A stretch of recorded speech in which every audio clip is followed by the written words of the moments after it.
So now we're going to go into a very important topic for business, but not just business. Once again, I can't stress this enough. Salespeople have a bad reputation. Any type of salespeople, right? They feel like you're like pushy or you're taking advantage of somebody, but sales makes the world go round. Everything is being sold. If you buy groceries, somebody's selling that to you in one way or the other. It's not a hard sell because you need to buy it, right? It might be a soft sell, but it's still a sell. So if you go to a job interview, you have to sell yourself. If you're trying to impress a mate, you have to sell yourself, right? Like it's all sales. Yeah. It's all sales. So, all right. Obviously, as a car salesman and in the car industry, you have to master the art of selling if you're going to be good, right? So can we talk about selling? Can we talk about some objectives, how to overcome them, and different things that you've seen in the industry? Yeah, absolutely. I mean, one of the things like we talked about earlier was if your goal is to help somebody, it's a lot different than trying to sell somebody, right? So asking questions. You know, you've all heard this where people say, "Oh, sell me this pen," right? We all heard that. Right? That's the Wolf of Wall Street. It's funny because I've never heard the actual pitch when somebody said, you know, well, somebody's pen. They go, "Okay, do you need a pen or do you want to write a check, whatever it is?" I was on an interview once, and a really cool guy who I love dearly. He's a dear friend of mine. One of the hardest interviews. He told me it was the hardest interview you ever gave anybody, and it was a lot of fun. And he turned to me, and this is before Wolf of Wall Street, and he said to me, "Hey, sell me this stapler." And he put it in front of me, and he handed me the stapler, and he looked at me, and I sat back, and I looked at the stapler. I started laughing. And I took the stapler, and I put it down. I said, "Let me ask you a question. Before I show you the stapler that I have, let me ask you a question about what you're going to be using the stapler for. How many pages are you stapling at a time? You're stapling 3 papers, 4 papers, or are you stapling 300 or 400 papers at a time? Because the stapler I have here may not be the right stapler for you." So I started asking questions to find out what it is he's looking to accomplish before I started selling him that stapler or that pen, right? So are you signing important documents? Are you just need something? Do you lose pens frequently, right? I'm not going to sell somebody a $500 pen if they're just known for they're losing their pens frequently. I'm going to sell you a pack of pens for $500, right? So this way, if you lose them, it's okay, right? Or I'll sell you 2 packs for $250, right? So that's, to me, it's ask the questions up front that's going to help you help the customer. Find out what the customer wants. Let's say the customer is driving. You know, you want to ask them what they currently use the vehicle for. Who's in the vehicle? Somebody may say, "Well, I'm a real estate agent." Okay, do you show clients houses? Do you pick them up and take them to, yeah, I do. Okay, so is that person primed for a coupe or a car with a small back seat? Probably not. They may want an SUV or a larger sedan, right? So then you kind of just help guide them to what it is just options and let them make the decision. Yeah, I think that's very important because, so if anybody's not familiar, I'm a financial advisor. That's what I do for a living. So we learned early on, like I've been doing it for 11 years. So, but early on I had training, right? And long story short, I see it happen a lot in my business, especially for new people that come in, right? Because it's commission based. So you're hungry to make a sale, right? And you end up trying to sell somebody a product that they may or may not need, right? But you're doing what's in the best interest for you. You're not doing it what's in the best interest of somebody else, but it comes across, right? So my thing is like, it's like going to the doctor. I can't subscribe medication without actually know what's going on. Exactly. So like the first meeting that I have, the first conversation that I have with my clients, I don't actually talk about any product at all because I don't know what's appropriate. I need to know what's going on first. Yeah. And then from there, if you need to buy something, you're going to sell yourself. Because once I explain the process and different things that may be beneficial to you, then you'll say, okay, yeah, actually, I need to do this. Like you need, so psychologically, when you know you need to do something, it's much easier than trying to convince somebody to do something. Yeah. That's the biggest mistake I see with sales, especially like I said, young salespeople, people just getting into business, is that they push. Yeah, you don't have to push. Do you can't push. Yeah, you can't push. I guess this question would be for both of you. When you see doubt in somebody, like what's the step, right? Because I'm sure there'll come times in car salesmen and in your profession, for sure, there will be doubt and people aren't sure. What's the next technique? So the way I look at it is if someone's not sure, right? If they have that doubt, it's because we haven't answered all the questions. And it may be a question that they don't know they have. And that's what you have to uncover the objections. So you're going to ask some questions that are going to lead in to the customer saying, hey, you know what? This is actually what the real issue is. It's an underlying issue that's holding them back. Yeah. And for me, I never forget the most important thing. One of the most important things I learned early on is somebody told me about the hidden objection. The hidden objection is when they don't tell you. Yeah. People are very funny, right? As far as it's human nature, you don't want to hurt somebody's feelings. We're just ingrained like that, right? So instead of, this happens all the time, outside of business too. You take a girl on a date, you don't hear back from her. She doesn't tell you that your breath stink, that's why she doesn't want to go out with you again, right? She'll just curve you. Yeah, exactly, right? But there's a hidden objection. It happens all the time in sales where people don't express what really is holding them back. So that's up to you as a salesperson to get in the forefront of the hidden objection, right? So that's difficult because you don't know what it is, right? Yeah. But you got to kind of use your creativity and say, okay, it usually comes down to a few different things. Money is 90% of the time what the issue is, right? If somebody can't afford to pay for something, they won't tell you they can't afford to do it. They just won't do it. And then they won't respond to your emails or your text messages. Instead of just being out front and just saying, look, right now I don't have enough money. Nobody wants to feel embarrassed. So that's up to you to give them different options. But what was he first say? So that's one of the things. that's one of the things they teach you in sales. They always have 3 options. This is very important. 3 options, and if it's on paper, it should be color coded: green, blue, red, or red, blue, green. Red, blue, green. Because, reason being, red is a no-go. We're psychologically trained for that, right? So if you stop at red lights, everything red is no. Yeah, it's what teachers use to mark papers as well. Blue is a very neutral color, and green is go. You want to do the highest priced item is green, the lowest priced item is red, and then the realistic, what they probably can afford, in the blue. Nobody wants to do the lowest option. Nobody ever wants to do the lowest. Nobody wants to be the dumbest person in the room. Nobody wants to be the fattest. You're okay being the second. Yeah, that's what you said. Like, everybody's okay with being the second dumbest. You just don't want to be the dumbest. You're okay being the second dumbest person in the class. Right. You just don't want to be the dumbest person, right? You're okay buying the second, like somebody said this about the wine. Like when you go to a restaurant, the wine that sells the most is the second cheapest. Because nobody wants to buy the cheapest wine. Nobody wants to. No one wants to look like they can't afford it. No, exactly. So you buy the second cheapest. Right. You don't really break the bank. It's still in your price range, and you feel good about yourself. That's a trick for salespeople. It's all about positioning. You can sell anything if you position it correctly, right?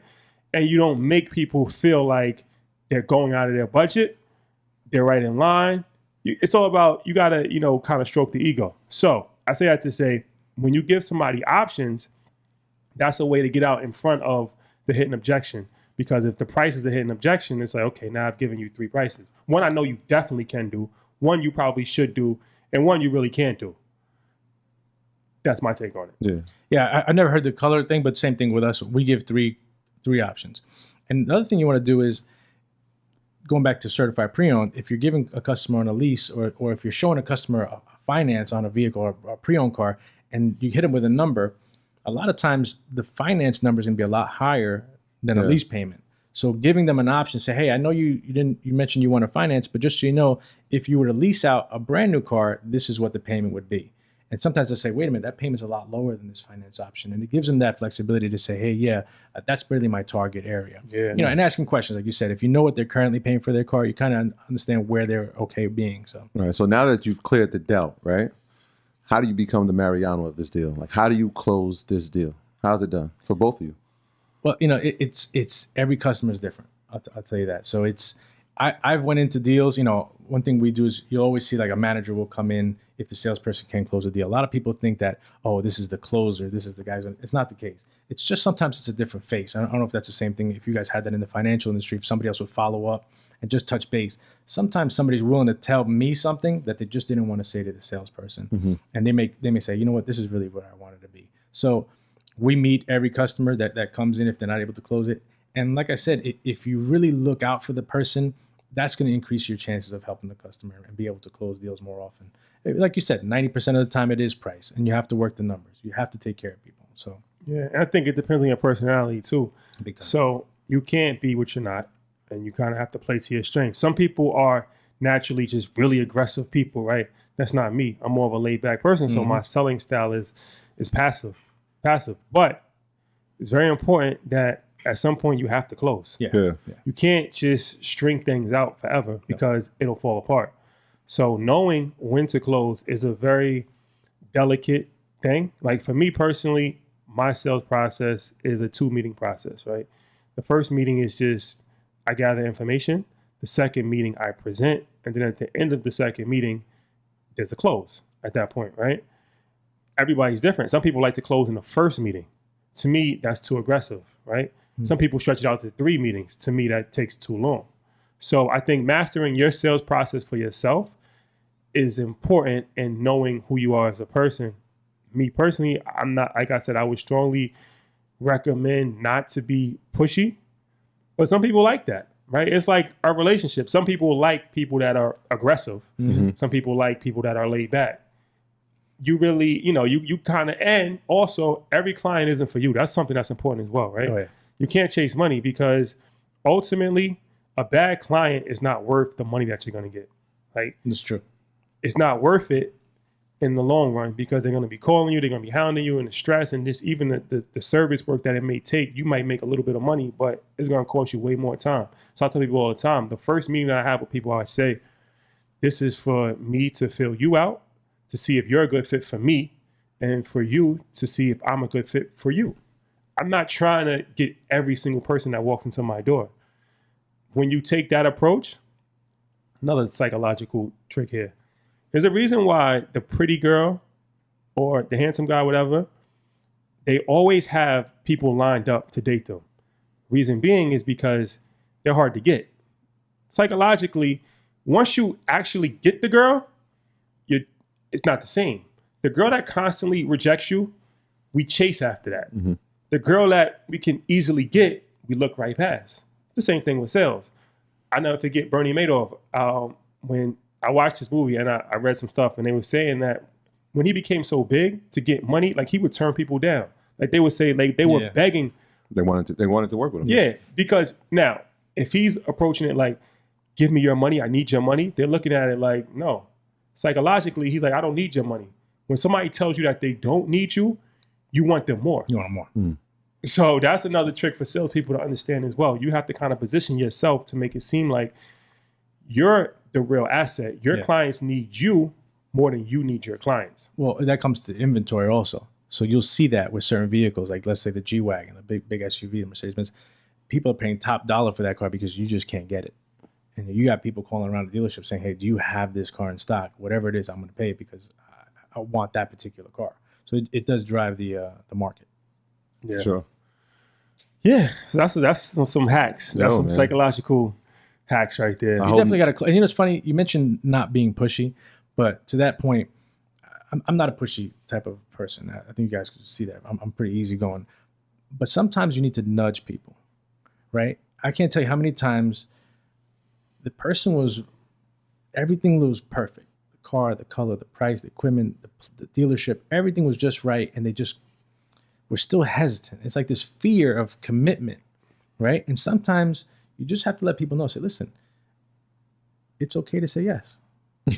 And I'm telling you, I can't tell you how many people, I've asked people, said, let me ask you a question. If you said yes right now, what would happen? And they go, nothing. I'd have the car. I'm like, would you be comfortable with the monthly payment? Yeah. Would you be happy with the monthly? Would you be making life-changing decisions over that monthly payment? They go, no. I'd have a brand new car. And I go, so let's do it. And they go, okay. Here are the keys.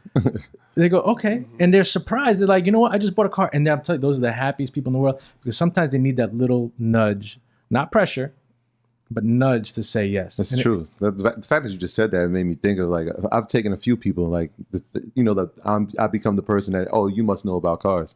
And when I'm like, yo, this deal is done, here to come the keys. And they're like, for real? I'm like, yeah, you just got a new car. Like, for real? Like, yeah. Yeah. We're psychologically trained to be fearful. Yeah. Ever since we're kids, we're like told not to talk to strangers. And then like we go to school all day, and then it's like, so we're not used. Very few people like me, I'll do anything. I don't really care. Make a lot of bad decisions that way, but sometimes it works out. But for the most part, people are very scared. That's another thing as a salesman, you need to understand that people are scared to do anything. Nobody wants to do anything. They want to just stay in their comfort zone and do what they've been doing. Anytime somebody does something that they haven't done or something that's uncomfortable, it takes a lot of courage to do that. Yeah, we've been saying that. Like, your life starts when your comfort ends. So, but there's a thing. people will do business more so with people that they like and feel comfortable with than somebody that's knowledgeable. That's another mistake that people make. A lot of times people lead with knowledge and information. They have all of these facts, and nobody understands what you're talking about. Nobody cares what you're talking about. And B, they don't care. People will make bad decisions based off of people that they like. Look at love. People do it all the time in relationships. Mm-hmm. So the key is to get somebody to like you. Once they like you, you pretty much you do whatever you want. Yeah. Now you can't abuse that power because you can abuse it. Mm-hmm. But it's more important to work on those skills than it is. Of course, you have to have knowledge. But if somebody likes you, they buy into you as a person. Now the rest you can kind of just, it goes in any direction you want it to go in. Yeah. People don't care how much you know until they know how much you care. Exactly. That's plain and simple. And it's all about relationships. Yeah, that's true. So, all right. Well, that was a lot. Yeah, man. That was a lot. We touched on a lot of different topics. Notepads were out.